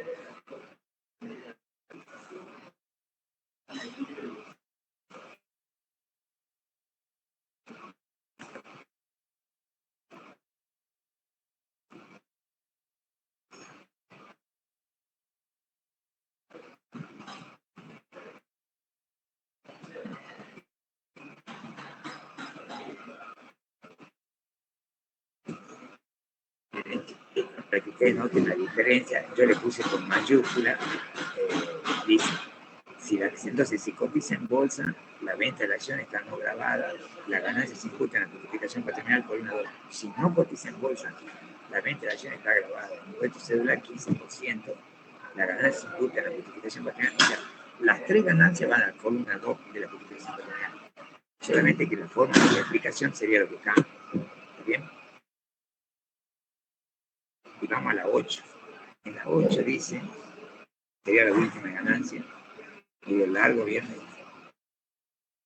indique si son deducibles en el impuesto a la ganancia de una sociedad los siguientes conceptos. A ver,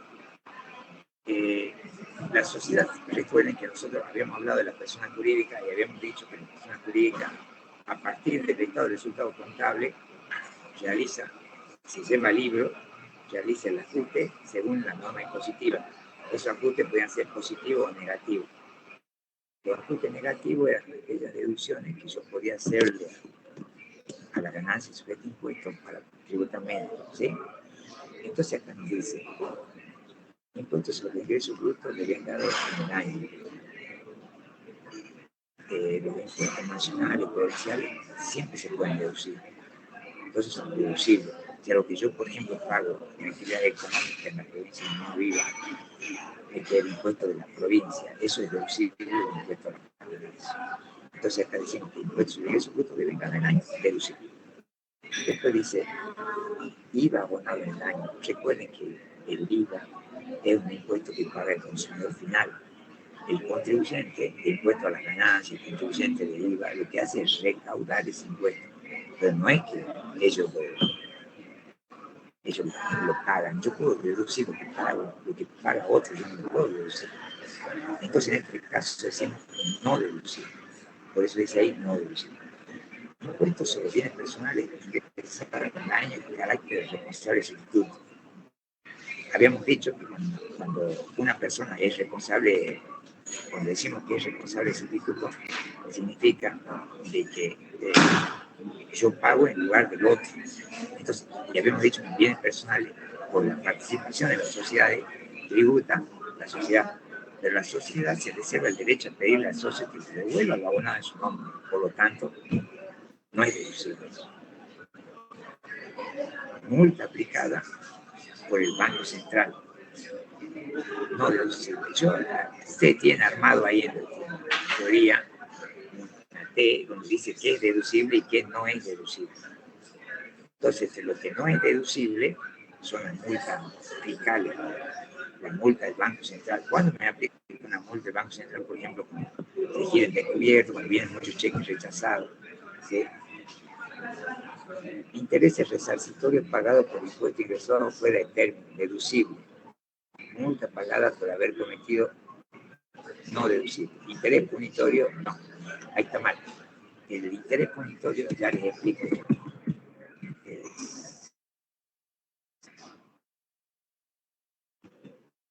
El interés punitorio no deducible.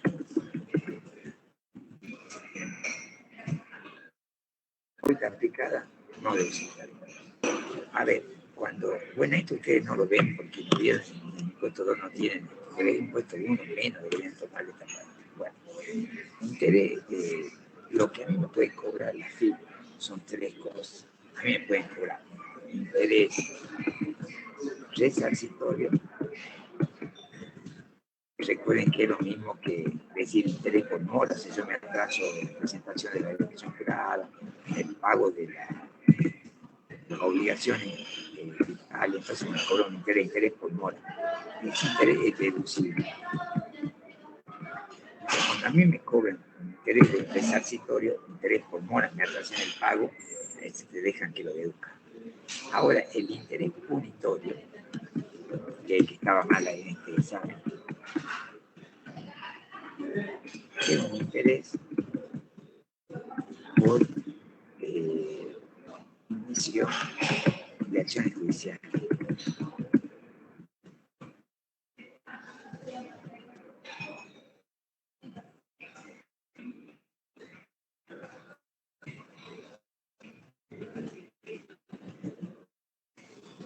El interés punitorio es un interés por inicio de acciones judiciales. Inician acciones judiciales, ese interés es no deducible. O sea que no me permiten que yo esperen que le ponga ahí.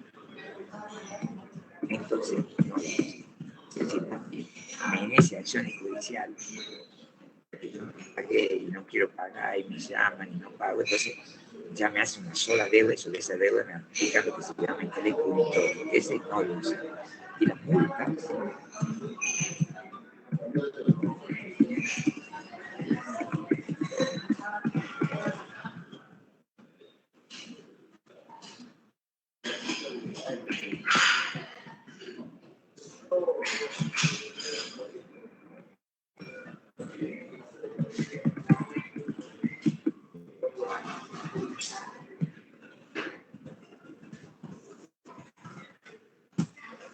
multas de entidades nacionales por incumplimiento de normas no deducibles, o sea, multa del Banco Central, multa de la FIP porque no presenté la declaración pagada, multa de la, como dice la última, dice multa aplicada por la Superintendencia de Seguro, todas esas multas son no deducibles.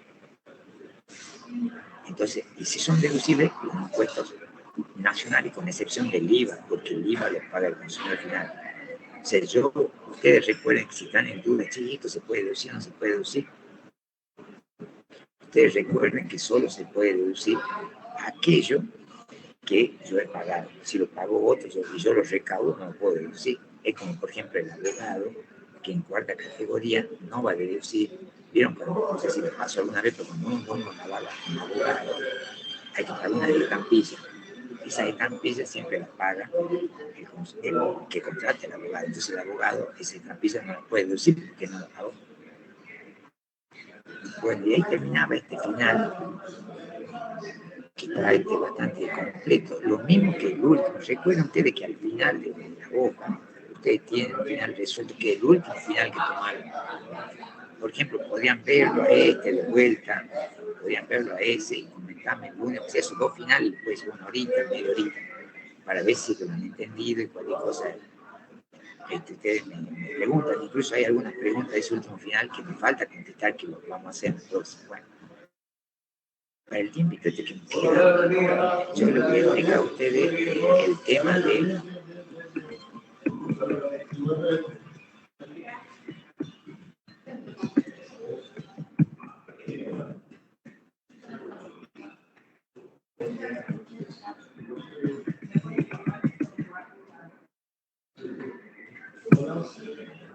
dice criterio de imputación, excepción. Yo había comenzado hablando hace rato que nosotros teníamos como criterio de imputación el delegado y el recibido, pero que eso recibe el nombre de criterio general. ¿Qué quiere decir criterio general? Que se aplique en la mayoría de los casos, pero sin embargo, siempre que aparezca en algún título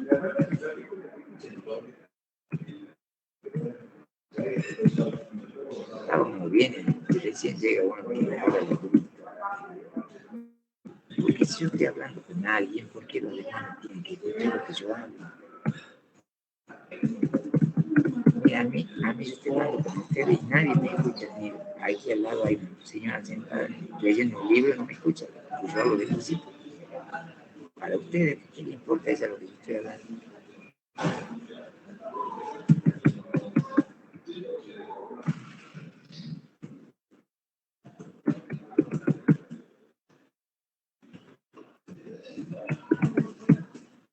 Ahora significa que ahí también barra general, cuando aparezca algo, dice criterio general. Dice nacimiento de hecho imponible, en IVA dice nacimiento de hecho imponible, principio general. En ganancia dice criterio de imputación general. Entonces ustedes cuando ven general, consta que haya excepción. General quiere decir que yo lo voy a aplicar en la mayoría de los casos. Pero al haber criterio general, seguro que tienen excepción. Bien. Entonces nosotros a eso lo vamos a encontrar.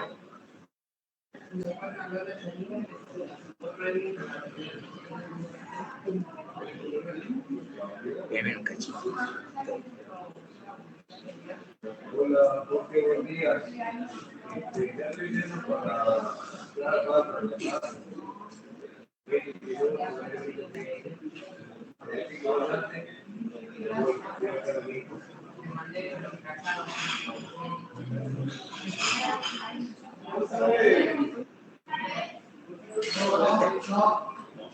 Bien. Entonces, este tema que nosotros vamos a ver se encuentra en la página, por lo menos lo vamos a empezar a ver ahora. Chicos, en la página 26. En la página 26 nosotros tenemos la imputación de esto.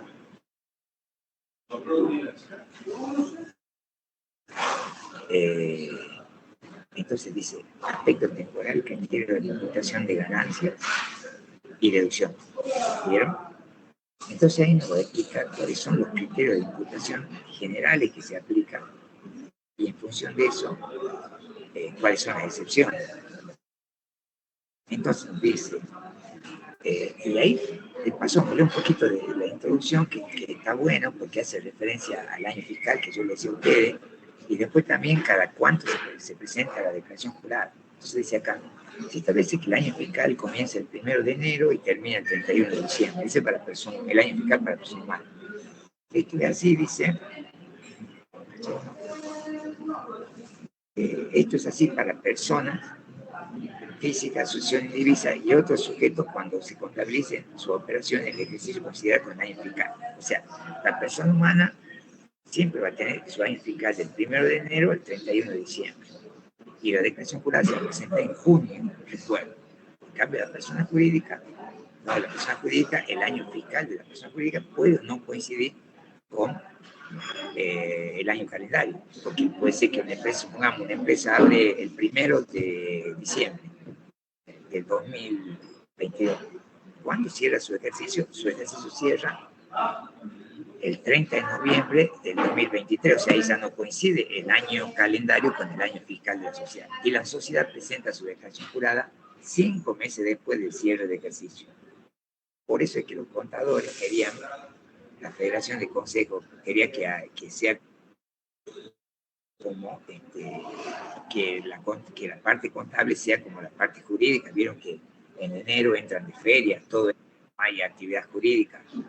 Bueno, resulta que en la parte contable le dijeron, no, acá dicen la parte contable, nosotros lo que tenemos que hacer es imputar todo como en la parte contable, tenemos que imputar todos los meses, no puede haber feria, porque en enero vence un montón de declaraciones juradas y entra plata. En cambio, la jurídica que no pierde plata, ¿sí? Bien. Después tenemos, dice, entonces dice, le leo esta partecita que pusimos acá. Espera un poquito que adelante. Ahí está. Cuando se trata de sujetos que contabilizan, cuando se trata de sujetos que contabilizan su operación en el periodo de consideración económico, sociedad no está bueno. Eso ya está el año fiscal, ya lo sabemos. Y en la hoja que sigue, en la hoja 27, hay uno que dice criterios de imputación. Eso vamos a leer un poquito ahora. Ahí le dice criterios de imputación de vengado.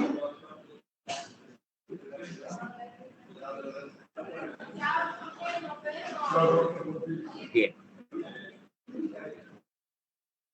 Y ahí nomás después de vengado, que ya les vuelvo a decir que de vengado significa que yo imputo las ganancias en el periodo en que se han producido, aunque no las haya cobrado, e imputo las deducciones en el periodo en que se han producido, aunque yo no las haya pagado. Eso es para primera y tercera categoría. Sin embargo, dice, bueno, ¿qué le van a preguntar en los exámenes? Las excepciones siempre. Dice, devengado exigible, esa es una excepción. Podrá aplicarse en los siguientes casos. Las ganancias se originan en la venta de mercadería realizada con plazo de finalización superior a 10 meses. La opción deberá mantenerse por el término de 5 años. Entonces, el devengado exigible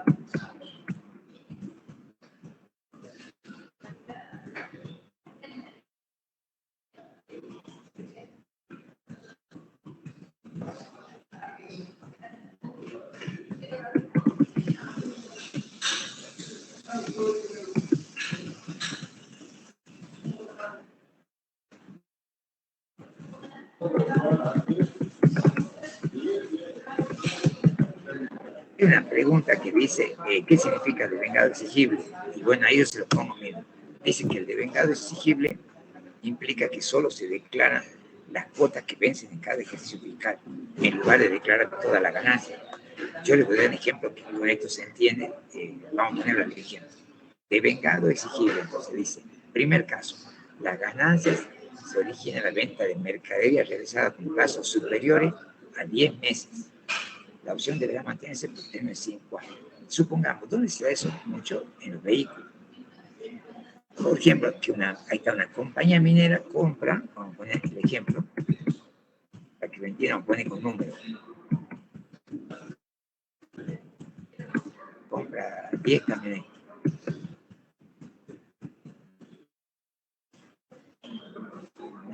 $100 millones más o menos. 10 millones vale una camioneta ahora equipada. Compra 10 camionetas vamos a decir un número chiquito nosotros para que se entienda. No hagamos todo. Bueno, vamos a suponer que compra 1 millón, son camionetas usadas. Compra camionetas, se mueren 100 millones. En 10 millones. Compra 10 camionetas en 10 millones. Bien, hoy, diciembre. O, a ver, no, las compras, estamos por decir compra en julio.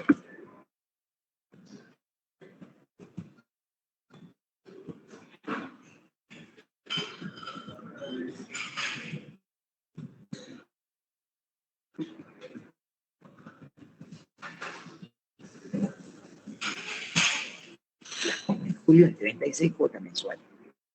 ¿Qué dice el criterio de devengado? Que la empresa que vende las 10 camionetas debería imputar la ganancia ahora, porque la vendió en julio del 22. Vamos, con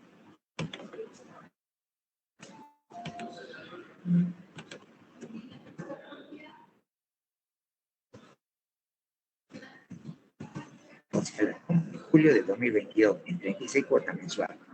Ajá. Entonces, si aplica el devengado general, la empresa debería imputar la ganancia de los 10 millones ahora en el periodo 2022, supongamos que cierre el ejercicio en diciembre. Pero se funde, imagínense que ellos lo van a cobrar en 3 años a la venta de la camioneta y tendrían que declarar ahora toda la ganancia. Entonces surgió el devengado exigible, que dice que si yo vendo en más de 10 meses, en este caso estamos vendiendo en 36 cuotas, si yo vendo en más de 10 meses, voy a poder computar solamente las cuotas exigibles en cada periodo. Entonces, si yo la vendí en julio, la primera cuota vence en agosto. Yo digo agosto. Supongo que cierre el ejercicio entonces diciembre. Vamos.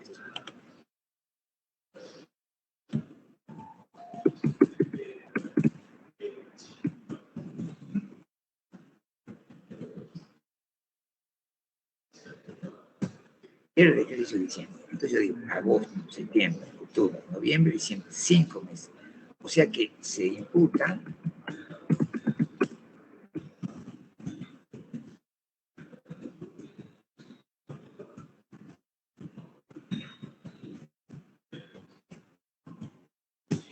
a ver, chicos, ahí sí se entiende, dice entonces, el devengado exigible es una opción que tienen los contribuyentes, sobre todo las sociedades, para imputar la ganancia que corresponde al que sea exigible en el periodo fiscal, o sea que no importa si no me lo pagan, pero lo tenía que haber pagado en ese ejercicio, y se hace cuando la venta es superior a 10 meses, no 10 cuotas, ¿no? Sino 10 meses. O sea, si yo lo vendo en 3 cuotas de 6, cada 6 meses, ya puedo hacer lo mismo, de no exigible. Entonces, en este caso, yo le doy el ejemplo que se venden 10 camionetas, pues, se venden bienes por $1 millón de pesos, en 36 cuotas en julio. Entonces yo tengo que imputar la ganancia de solamente 5 meses al cierre del ejercicio. Después el otro año de 12 meses. Y así hasta cubrir los 36 meses. Eso es devengado exigible cuando se vende en mercadería por plazo superior a 10 meses. El segundo caso dice enajenación de bienes que no sean mercadería cuando las cuotas de pago convenientes se hagan exigibles en más de un periodo fiscal. O sea, cuando no vendo mercadería, yo puse ejemplo bien de uso. Supongamos que nosotros tenemos heladería y vendemos decidimos renovar nuestro stock de freezer y vendemos 3 freezer ahora, el 1 de diciembre. Y nuestro ejercicio cierra en diciembre. Entonces, la primera cuota nos la pagan ahora. Y la segunda cuota nos la pagan en marzo de 2023. Entonces, yo vendo un bien de uso en donde las cuotas caen, los pagos caen en periodos diferentes. Devengado exigible. O sea, que yo ahí voy a poder imputar solamente ahora la de este año y el año que viene o el otro año. Y el tercer caso, que es problema. Antes yo le enseñaba solamente el primer caso, porque le pedían un ejemplo de devengado exigible, pero ahora últimamente le piden que digan qué es el devengado exigible, que ahí se lo puse, y que expliquen los 3 casos. Entonces el tercer caso dice, ese lo armé yo así para ver si se lo pueden entender. Dice, la construcción de obras públicas, o sea que también se aplica el devengado exigible en la construcción de obras públicas, porque el plazo de ejecución abarca más de un periodo fiscal. El pago del servicio se inicia finalizada la obra y el pago se hace exigible en cuotas que se abonan en más de 5 periodos fiscales. Está difícil para acordarse así todos los pasos. Pero, por ejemplo, yo puedo decir que se aplica en el caso de obras públicas cuando se hace un barrio. Cuando el Estado hace un barrio en donde primero se lo construye, la construcción dura más de un año. Después se lo otorga y la gente comienza a pagar y demora más de 5 años en cancelar. Entonces, por lo menos acordarse que en casos de obra pública, cuando la obra dura más de un año y después el pago, o sea, se la cancela en más de 5 años. Esos serían los 3 casos de devengado exigible, que es una excepción al criterio de devengado. Entonces, el devengado exigible consiste en que se imputa se presentan en 3 situaciones: venta de mercadería o bienes de cambio, cuando el plazo es mayor a 10 meses y que se imputan solamente las cuotas que corresponden a cada periodo fiscal. Pero es una opción, ¿no? Se tiene que hacer uso de la opción. Después tenemos, es el primero. El segundo dice venta de bienes diferentes, bienes de cambio, cuando se cobran en 2 periodos diferentes, 2 o más periodos diferentes. Hay ejemplo de venta de bienes de uso con cuota en 2 periodos. Y el tercer caso es la realización de obra pública, es cuando la obra dura más de un año, recién se comienza a pagar cuando se entrega el inmueble y se paga por más de 5 años. Devengado exigible. El otro devengado, la segunda excepción, son 4 excepciones. ¿Saben por qué le puse 4 excepciones? Porque hay una pregunta al final que dice señale 4 excepciones. En realidad las 3 son las más comunes, tuve que buscar una cuarta. 3 dice devengado en función del tiempo. Es muy parecido a devengado exigible, solo que se aplica para otros bienes. Y ahí usted pone, segunda excepción, devengado en función del tiempo, ejemplo, alquileres. Si yo los alquileres, el contrato de alquiler es por 2 años.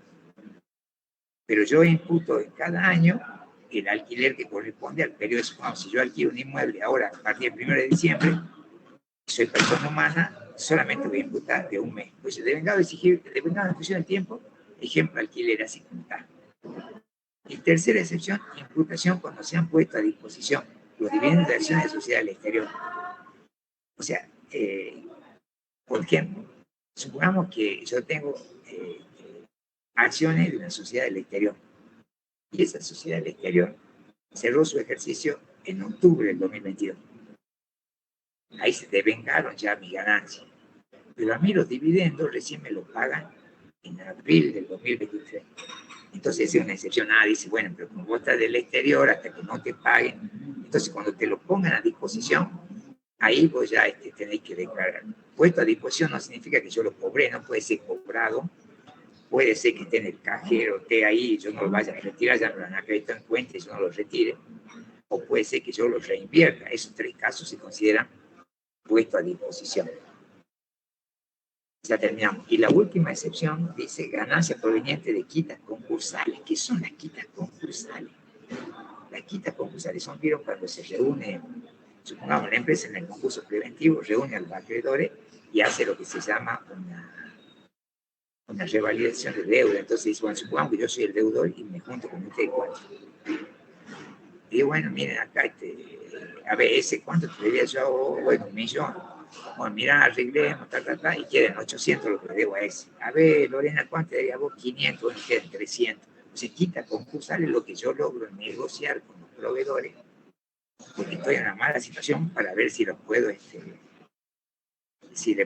ver si le puedo pagar. Entonces, supongamos que la deuda que tenía con ustedes cuatro era de 2 millones, y resulta que quieren 1.500.000. Entonces, yo he logrado una quita concursal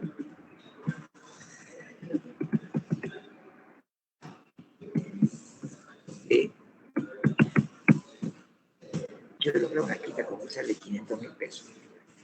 Me voy feliz porque digo, bueno, ahora debo menos plata. Viene la firma, toca la puerta y me dice, che, esa es ganancia para vos, tenés que pagarme el impuesto.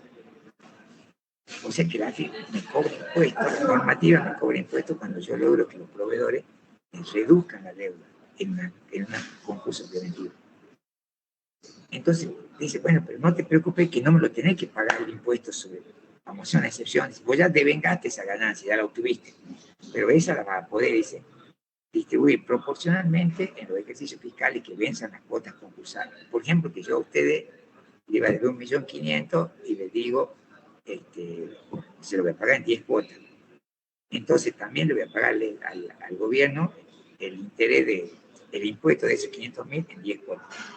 Y si ustedes me dan 2 cuotas, el gobierno me va a dar como mínimo 4 cuotas. Está medio complicado ahí, entonces, con que me acuerde que las quitas concursales constituyen una excepción al criterio del devengado que permite imputarlo de manera diferente a cuando se ha producido, que me permite imputarlo en cuotas, por lo menos eso acordar, o en un mínimo de 4 cuotas, si les cuesta interpretar esto. Bueno, eso sería todo lo relacionado con la excepción de los devengados. Después me falta ver la excepción de los percibidos. Entonces, la excepción de los devengados, 4 casos. Devengado exigible, devengado en función del tiempo, imputarlo cuando se ha puesto a disposición y quitas concursables. Pues no era todo, vieron que increíble, ¿no? Porque ya hace cuántas clases parecía que uno ya ve todo y sigue apareciendo, sigue así, es ganancia es larguísima. Bueno, entonces nos estamos viendo el día lunes, que tengan buen fin de semana, entonces tratemos de leer, aunque sea el otro final, este final, y el que viene, ¿sí? Pero no hay que aflojar, porque si otros pueden, ustedes también. Así que tengan buen fin de semana. Y ya la semana que viene vamos a organizar para ver si podemos tener 5 clases. Así ya mi puesto y ya estaríamos entrando en bienes personales también. Estamos bien. Chao, chicos, que estén bien.